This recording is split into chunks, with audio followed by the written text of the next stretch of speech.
नमस्कार दोस्तों, स्वागत है आपका शिव कृपाल शर्मा यूट्यूब स्टोरी चैनल में। दोस्तों, आज हम आपको बताएंगे दुश्मन को सबक सिखाने के 4 हुनर। आचार्य चाणक्य के अनुसार जो व्यक्ति ताकतवर लोगों के साथ बहादुरी से और हिम्मत से काम लेता है, उसका दुश्मन बाल बांका भी नहीं कर पाएगा। एक संत को खुश देखकर एक आदमी ने पूछा, महात्मा, आपके दोस्त और रिश्तेदार कौन हैं? इस पर वह महात्मा बोले, सत्य ही मेरी माता है और ज्ञान मेरा पिता है, धर्म मेरा भाई है और दया मेरी बहन है, शांति मेरी पत्नी है और क्षमा मेरे पुत्र हैं। यह 6 लोग ही मेरे रिश्तेदार हैं।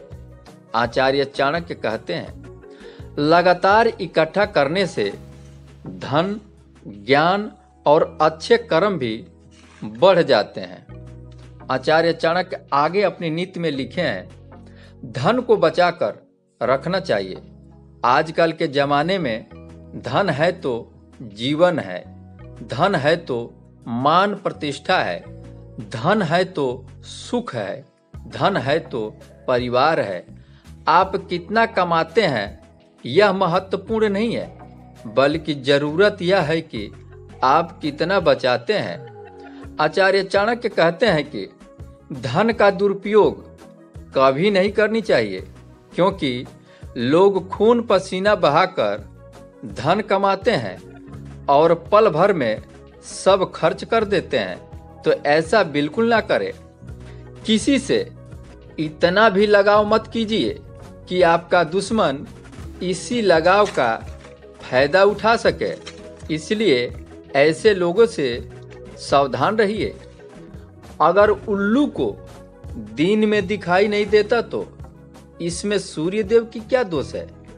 मनुष्य का कर्म अपनी जगह है, लेकिन होनी को कोई नहीं टाल सकता।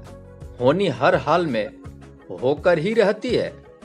आचार्य चाणक्य कहते हैं, वह इंसान सुखी है जिसके बच्चे समझदार हों और उसकी पत्नी अच्छी हो। संतों की संगति करने से पुण्य मिलता है, क्योंकि ऐसे व्यक्ति अपने आप में तीर्थ स्थान के जैसे हैं।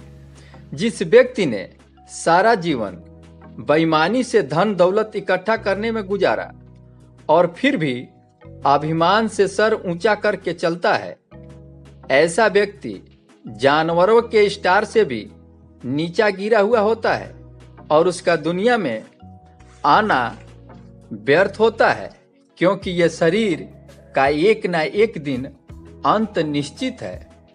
आचार्य चाणक्य कहते हैं कि जो इंसान अपने कर्तव्य का अच्छे से पालन करता है, उसे सफलता की चिंता नहीं करनी चाहिए, क्योंकि सफलता खुद योग्य व्यक्ति को तलाश में रहती है।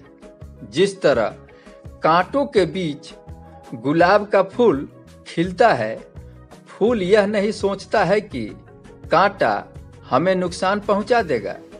ठीक उसी प्रकार भला आदमी दुष्ट आदमी की संगत में रहकर बुरा नहीं बन सकता। आचार्य चाणक्य अपने नीति शास्त्र में बड़े जोर देकर एक बात कही है कि जो व्यक्ति दुष्ट होता है वो अपने जीवन के अंतिम सांस तक